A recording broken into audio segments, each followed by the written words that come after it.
चळवळीचं ब्रिटिश राजवटीविरुद्ध नेतृत्व केलेले गांधीजी एक वकील, राजकारणी, सामाजिक कार्यकर्ते आणि लेखकही होते। त्यामुळेच त्यांना राष्ट्रपिता असंही म्हटलं जातं।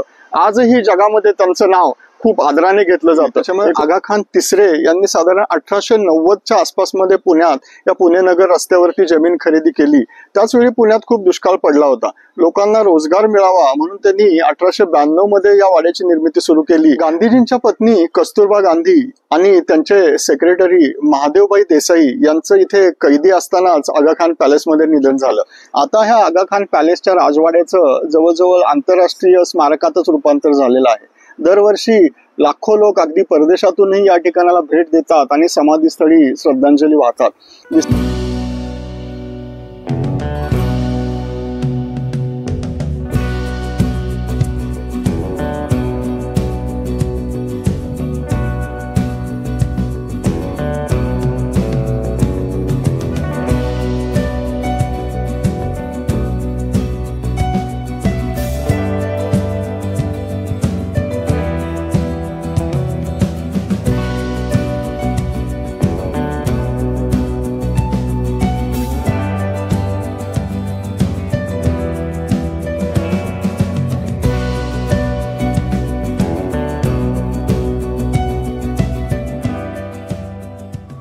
जय शिवराय मंडळी, डॉक्टर प्रसाद ट्रॅव्हलिंग या युट्यूब चॅनल मध्ये तुम्हा सर्वांचं पुन्हा एकदा स्वागत। मंडळी, महात्मा गांधी हे नाव जागतिक स्तरावरती मान्यता प्राप्त असलेल्या नावांपैकी एक आहे।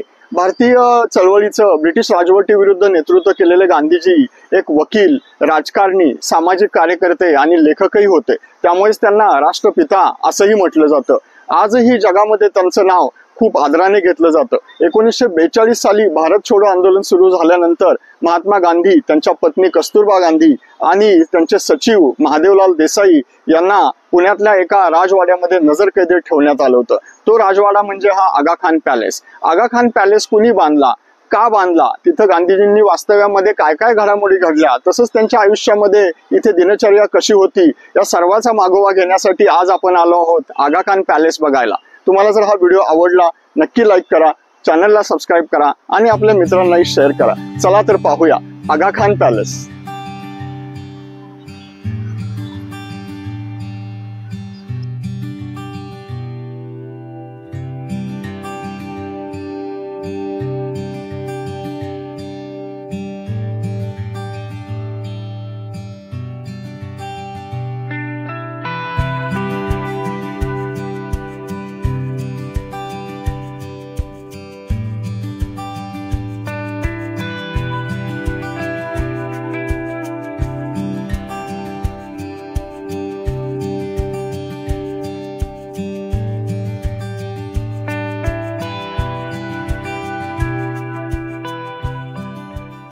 या आगा खान पॅलेसचं बांधकाम हे सुलतान मोहम्मद शहाने केलं।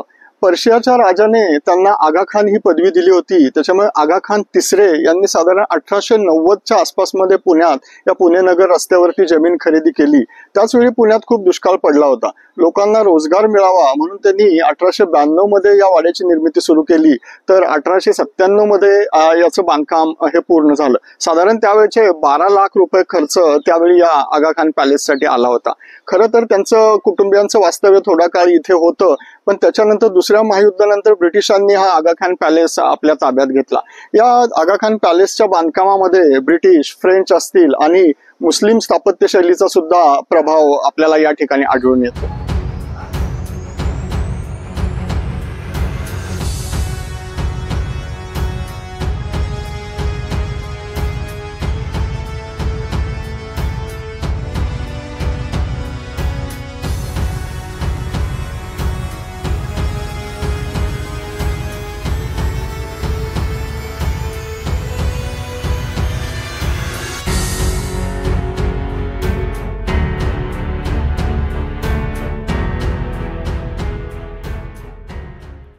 आगा खान पॅलेसमध्ये प्रवेश करताच त्याची भव्यता, बांधकाम शैली आपल्या नजरेत भरते। 3 मजली बांधकामावर असलेला पर्शियन आणि युरोपियन बांधकामाचा प्रभाव, 6 दालनांमध्ये असलेले गांधीजींविषयीचे प्रदर्शन, त्याच्यामध्ये काही असलेले मूर्ती रूपातले प्रसंग आपले लक्ष वेधून घेतात।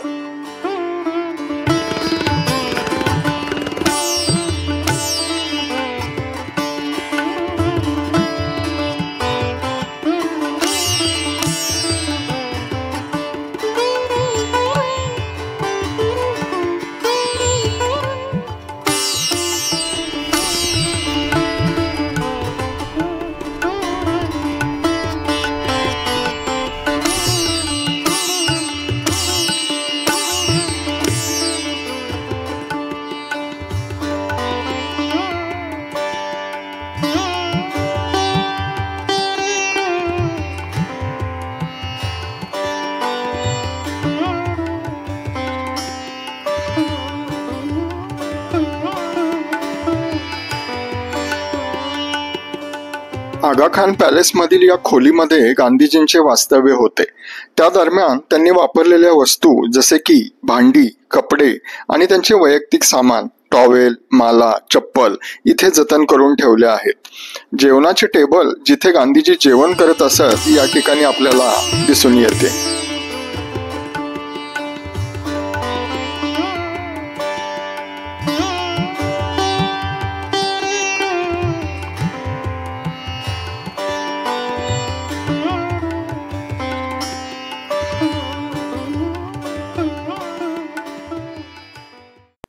गांधीजींचे सचिव महादेवभाई देसाई यांचे वास्तव्य या खोलीमध्ये होते। या ठिकाणीच त्यांचे निधन झाले।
गांधीजींच्या पत्नी कस्तुरबा गांधी आणि त्यांचे सेक्रेटरी महादेवभाई देसाई यांचं इथे कैदी असतानाच आगा खान पॅलेसमध्ये निधन झालं। सरकारने त्यांच्या अंत्यसंस्काराची सर्व व्यवस्था केली, तर या आगा खान पॅलेसचे मालक मोहम्मद सुलतान आगा खान साहेब यांनी त्यांच्या आठवणीमध्ये इथे समाधी बांधून दिली। आपल्याला एकदम डावीकडे महादेवभाई देसाईंची समाधी दिसते, त्याच्या शेजारी कस्तुरबांची समाधी आहे। तर आपल्याला या ठिकाणी महात्मा गांधींच्या अस्थी सुद्धा ठेवलेली एक जागा इथे आपल्याला पाहायला मिळते।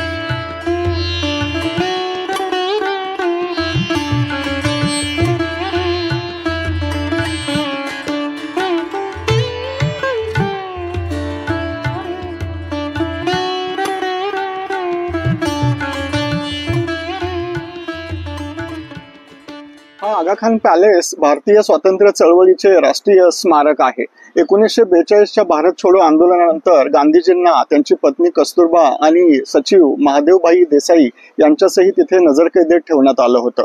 त्याबरोबर सरोजिनी नायडू देखील इथे नजरकैदेत होत्या, परंतु प्रकृती अस्वास्थ्यामुळे त्यांना सोडून देण्यात आलं। पुढे जाऊन कस्तुरबा आणि महादेवभाई देसाई यांचं इथे निधन झालं। त्यांच्या समाधी आपण इथे पाहू शकतात। आता ह्या आगा खान पॅलेसच्या राजवाड्याचं जवळजवळ आंतरराष्ट्रीय स्मारकातच रूपांतर झालेलं आहे। दरवर्षी लाखो लोक अगदी परदेशातूनही या ठिकाणाला भेट देतात आणि समाधीस्थळी श्रद्धांजली वाहतात। विस्तीर्ण बागेने वेढलेल्या या ठिकाणी गांधी या चित्रपटाचं सुद्धा चित्रीकरण झालेलं होतं। पुढे जाऊन 1980 मध्ये गांधी मेमोरियल सोसायटीकडे या सर्व वाड्याच्या परिसराचं आणि समाधीचं व्यवस्थापन देण्यात आलं। त्यांच्याकडून वर्षभर बरेच कार्यक्रम या ठिकाणी घेतले जातात, जसं गांधी जयंती असेल, स्वातंत्र्य दिन असेल, प्रजासत्ताक दिन असेल, तसंच बापू सोहळा पुरस्कारांचा हाही इथे आयोजित करण्यात येतो।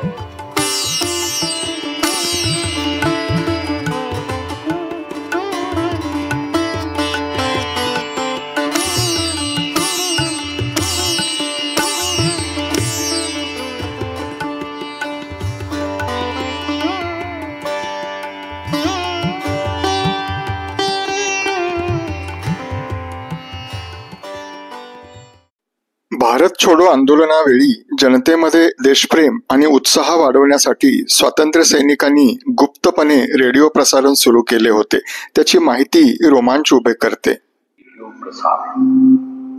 भारतवासियों के साथ क्रांतिकारी संपर्क। अगस्त 1942 भारत छोड़ो आंदोलन की शुरुआत के बाद कई अग्रणी नेताओं की सामूहिक गिरफ्तारी हुई। प्रदर्शनकारियों को भी जेल में डाला गया और उनके परिवारों पर अत्याचार किए गए। अखबारों, प्रांतीय भाषाओं की पत्रिकाओं और अन्य क्रांतिकारी संदेशों पर भी कठोर नियंत्रण लगा दिया गया। ब्रिटिश दमन से भारत उबल रहा था। समाजवादी नेता गुप्त रेडियो की स्थापना में लगे। भूगर्भ में चलाए जाने वाले गुप्त रेडियो प्रसारण में शामिल स्वातंत्र्य सेनानियों में से एक थी डॉक्टर उषा मेहता। आइए उनके शब्दों में सुनते हैं इस गुप्त अभियान की कुछ बातें।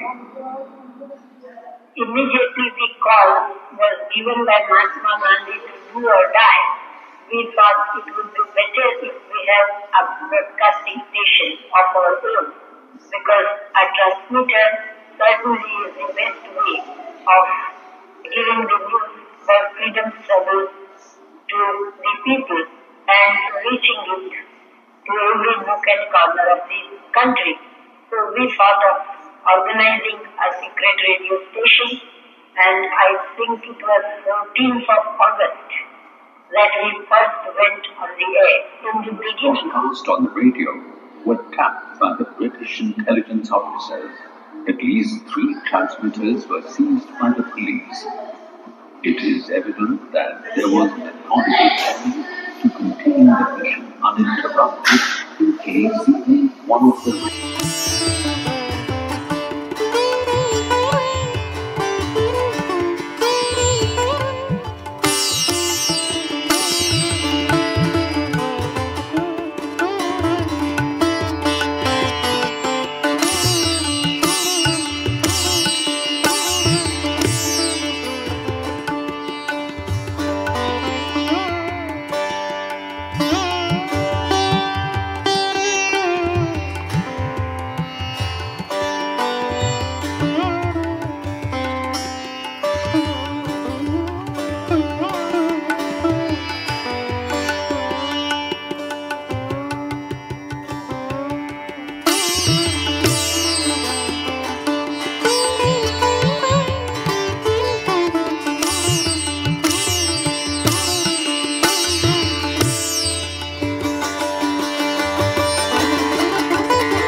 लाखो भारतीयांच्या दृष्टीने गांधीजी महात्मा होते।